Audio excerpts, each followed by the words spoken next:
ನಮಸ್ತೆ. ನಾನಿವತ್ತು ನಿಮಗೆ ಬ್ರಾಹ್ಮಣರ ಫಂಕ್ಷನಲ್ಲಿ ಹೆಚ್ಚಾಗಿ ಮಾಡುವಂತಹ ಸಾಂಪ್ರದಾಯಿಕ ಶೈಲಿಯ ಅವಿಲ್ ಹೇಗೆ ಮಾಡೋದು ಅಂಥೇಳಿ ತೋರಿಸಿಕೊಡ್ತೇನೆ.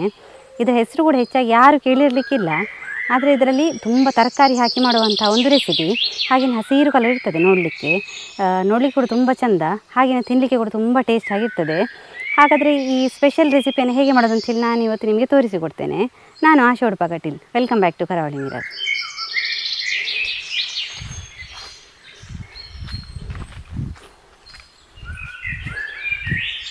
ಅವಿಲಿಗೆ ಬೇಕಾಗಿರೋ ತರಕಾರಿಯನ್ನು ಈಗ ಮೊದಲಿಗೆ ಹಚ್ಚಿಕೊಳ್ಳುವ. ಇಲ್ಲಿ ನಾನು ಬೀನ್ಸ್, ಕ್ಯಾರೆಟ್, ಟೊಮೆಟೊ ಹಾಗೆಯೇ ಬಟಾಟೆ ತಗೊಂಡಿದ್ದೇನೆ. ಬಟಾಟೆ 2, ಕ್ಯಾರೆಟ್ 2, ಟೊಮೆಟೊ 1 ತಗೊಂಡಿದ್ದೇನೆ.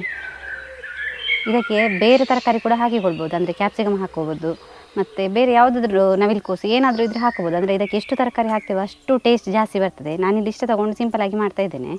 ಹಾಗಾದರೆ ಮೊದಲಿಗೆ ಕಟ್ ಮಾಡಿಕೊಳ್ಳುವ. ಇದು ಮಾತ್ರ ಬೀನ್ಸ್ ಎಲ್ಲ ಸ್ವಲ್ಪ ಉದ್ದಕ್ಕೆ ಕಟ್ ಮಾಡಿಕೊಳ್ಬೇಕು, ಅಂದರೆ ಚಿಕ್ಕ ಚಿಕ್ಕದಾಗಿ ಕಟ್ ಮಾಡಿಕೊಂಡ್ರೆ ನಮಗೆ ಅದು ಒಳ್ಳೆಯದಾಗೋದಿಲ್ಲ. ಸ್ವಲ್ಪ ಉದ್ದ ಕಟ್ ಮಾಡಿದರೆ ಒಳ್ಳೆಯದಾಗ್ತದೆ.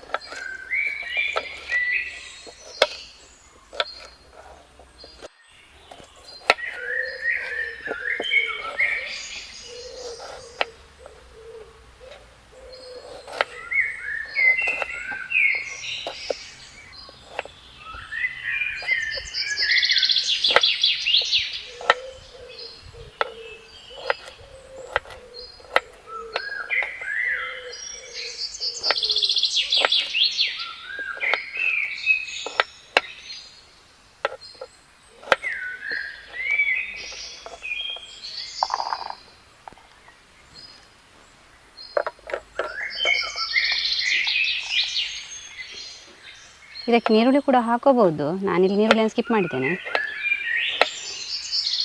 ನಾವು ಜಾಸ್ತಿ ತರಕಾರಿ ಎಷ್ಟು ಹಾಕ್ತೇವೆ ಅಷ್ಟು ಒಳ್ಳೆಯದಾಗ್ತದೆ. ತರಕಾರಿ ಎಲ್ಲ ಬೇಯಿಸ್ಕೊಳ್ಳುವ. 1 ವಿಸಿಲ್ ಕೊಟ್ಟರೆ ಸಾಕು. ಇದಕ್ಕೆ ನಾನು ಸ್ವಲ್ಪ ನೀರಿಟ್ಟಿದ್ದೇನೆ, ಅಂದರೆ ತರಕಾರಿ ಮುಳುಗುವಷ್ಟು ಮಾತ್ರ. ಅಂದರೆ ತುಂಬ ನೀರು ಆಗಬಾರ್ದು ಪದಾರ್ಥ, ಸ್ವಲ್ಪ ದಪ್ಪ ಇದ್ದರೆ ಒಳ್ಳೆಯದಾಗ್ತದೆ. ಮತ್ತು ಬೇಕಾದರೆ ಎಷ್ಟು ಬೇಕು ಅಷ್ಟು ನೀರು ನೋಡ್ಕೊಂಡು ಹಾಕಿದರೆ ಆಯಿತು. ಈಗ 1 ವಿಸಿಲ್ ಬರಲಿ. ನಾನು 1 ಕಪ್ ಆಗುವಷ್ಟು ಬಟಾಣಿಯನ್ನು ಬೇಯಿಸ್ಕೊಂಡಿಟ್ಟಿದ್ದೇನೆ ನೋಡಿ. ಅಂದರೆ ಈ ತರಕಾರಿ ಜೊತೆಗೆ ಬಟಾಣಿ ಹಾಕಿದರೆ ಅದು ಅಷ್ಟು ಬೇಯೋದಿಲ್ಲ. ಅಂದರೆ ಇದಕ್ಕೆ ನಾನು 1 ವಿಸಿಲ್ ಮಾತ್ರ ಕೊಡ್ತಾ ಇರೋದು. ಬಟಾಣಿ ಒಂದು 3-4 ವಿಸಿಲ್ ಆದರೂ ಬೇಕಲ್ಲ, ತುಂಬ ಬೇಯಬೇಕಲ್ಲ, ಇಲ್ಲಾಂದರೆ ಗಟ್ಟಿ ಇರ್ತದೆ. ಅದಕ್ಕೆ ನಾನು ಮೊದಲಿಗೆ ಅದನ್ನು ಬಟಾಣಿಯನ್ನು ಬೇಯಿಸ್ಕೊಂಡಿಟ್ಟಿದ್ದೇನೆ. ಲಾಸ್ಟಿಗೆ ಇದರ ಒಟ್ಟಿಗೆ ಮಿಕ್ಸ್ ಮಾಡಿದರೆ ಆಯಿತು. 1 ಇಡೀ ತೆಂಗಿನ ತುರಿಯನ್ನು ತಗೊಂಡಿದ್ದೇನೆ. ನನಗೆ ಅವಿಲ್ ಮಾಡಲಿಕ್ಕೆ ಮುದ್ದೆ ಬೇಕಂದರೆ ಅದು ನೀರಾಗಬಾರ್ದು, ಅದು ಸ್ವಲ್ಪ ಜಾಸ್ತಿ ತೆಂಗಿನ ತುರಿಯನ್ನು ತಗೊಂಡಿದ್ದೇನೆ. ಒಂದು ಮೀಡಿಯಮ್ ಸೈಜ್ ತೆಂಗಿನಕಾಯಿ, 1 ಕಪ್ ಆಗುವಷ್ಟು ಕೊತ್ತಂಬರಿ ಸೊಪ್ಪು,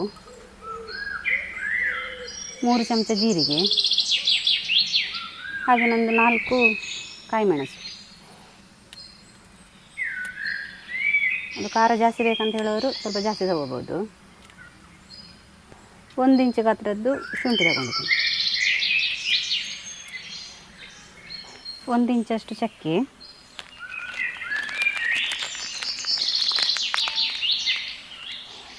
ಹಾಗೆಯೇ 1 ಲವಂಗ, ಒಂದು 8ರಿಂದ 9 ಕರಿಮೆಣಸು. ಇದು ಖಾರಕ್ಕೆ 1 ಕಪ್ ನೀರು. ಅದು ಹದ ನೋಡ್ಕೊಂಡು ಹಾಕಿದರೆ ಆಯಿತು. ನೈಸಾಗಿ ಇದನ್ನು ಕಡಿಬೇಕು ನಾವು. ನೋಡಿ, ಇದು 1 ವಿಸಿಲ್ ಆಯಿತು. ಇನ್ನು ಇದನ್ನು ನಾವು ತೆಗಿವ. ಇದು ಒಳ್ಳೆ ಬೆಂದಿದೆ ನೋಡಿ. ಇದು 1 ಚಮಚ ಆಗುವಷ್ಟು ಎಣ್ಣೆ ಇಟ್ಕೊಂಡಿದ್ದೇನೆ. ಅದಕ್ಕೆ ಪಲಾವೆಲೆ ಹಾಕ್ಕೊಳ್ತಾ ಇದ್ದೇನೆ, ಅದು ಪರಿಮಳಕ್ಕೆ. ಈಗ ನಾವು ಕಡೆದ ಮಿಶ್ರಣವನ್ನು ಹಾಕಿಕೊಳ್ತಾ ಇದ್ದೇನೆ, ಇದಂದರೆ ಹಸಿ ವಾಸನೆ ಹೋಗಲಿಕ್ಕೆ.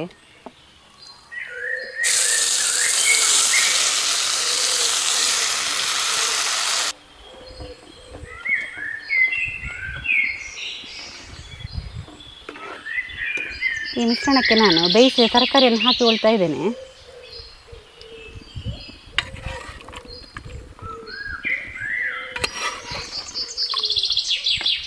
ಈ ತರಕಾರಿ ನಾವು ಬೇಯಿಸಿದಾಗ ಸ್ವಲ್ಪ ನೀರು ಇರ್ತದಲ್ಲ, ಅದನ್ನೇ ಹಾಕಿಕೊಳ್ಬೋದು. ಯಾಕೆಂದರೆ ತುಂಬ ನೀರು ಬೇಕಾಗಿಲ್ಲ, ಎಷ್ಟು ಬೇಕಷ್ಟು ಹಾಕಿಕೊಂಡ್ರೆ ಆಯಿತು.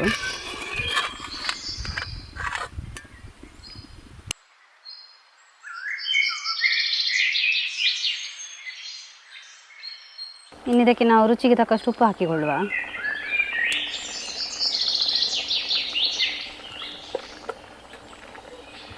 ಹಾಗೆ ಬೇಯಿಸಿದ ಬಟಾಣಿಯನ್ನು ಈಗ ಹಾಕಿಕೊಳ್ತಾ ಇದ್ದೇನೆ. ಒಂದು ಚಿಕ್ಕ ನೆಲ್ಲಿಕಾಯಿ ಗಾತ್ರದಷ್ಟು ಹುಣಸೆ ಹಣ್ಣನ್ನು ನಾನು ಇಲ್ಲಿ ನೀರಲ್ಲಿ ನೆನೆಸಿಟ್ಟಿದ್ದೆ, ಅದನ್ನೀಗ ಹಾಕಿ ಕೊಡ್ತಾ ಇದ್ದೇನೆ. ಹಾಗೆ ಒಂದು ಅರ್ಧ ಚಮಚದಷ್ಟು ಅರಿಶಿನವನ್ನು ಹಾಕಿಕೊಳ್ತೇನೆ. ಒಂದು 2 ಎಸಳು ಕರಿಬೇವನ್ನು ಹಾಕಿಕೊಳ್ತೇನೆ, ಪರಿಮಳ ಒಳ್ಳೆ ಬರ್ತದೆ.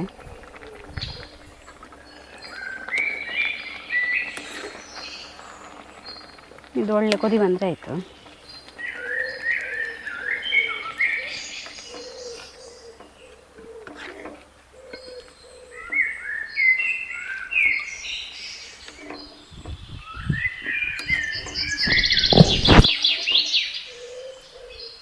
ನೋಡಿ ಇದು ಕುದಿ ಬರ್ತಾ ಉಂಟು, ಇದೀಗ ರೆಡಿಯಾಗಿದೆ. ಇದು ನಿಮಗೆ ನೋಡಲಿಕ್ಕೆ ಉಂಟಲ್ಲ ಕಾಯಿ ಹುಳಿ ಹಾಗೆಯೇ ಸಾಗು ಥರ ಇದೆ, ಆದರೆ ಅದು ಹಾಕುವ ಐಟಮ್ ಉಂಟಲ್ಲ ಬೇರೆ ಬೇರೆ, ಅದಕ್ಕೆ ಹಾಕುವ ಐಟಮ್ ಬೇರೆ, ಇದಕ್ಕೆ ಹಾಕುವ ಐಟಮ್ ಬೇರೆ, ಸ್ವಲ್ಪ ಟೇಸ್ಟ್ ಕೂಡ ಬೇರೆಯೇ ಆಗ್ತದೆ. ಇದೊಂದು ಸಲ ನೀವು ಟ್ರೈ ಮಾಡಿ ನೋಡಿ, ತುಂಬ ಈಸಿ ಉಂಟಲ್ಲ ಮಾಡಲಿಕ್ಕೆ, ಹಾಗೆ ಟೇಸ್ಟ್ ಕೂಡ ಚೆನ್ನಾಗಿ ಬರ್ತದೆ.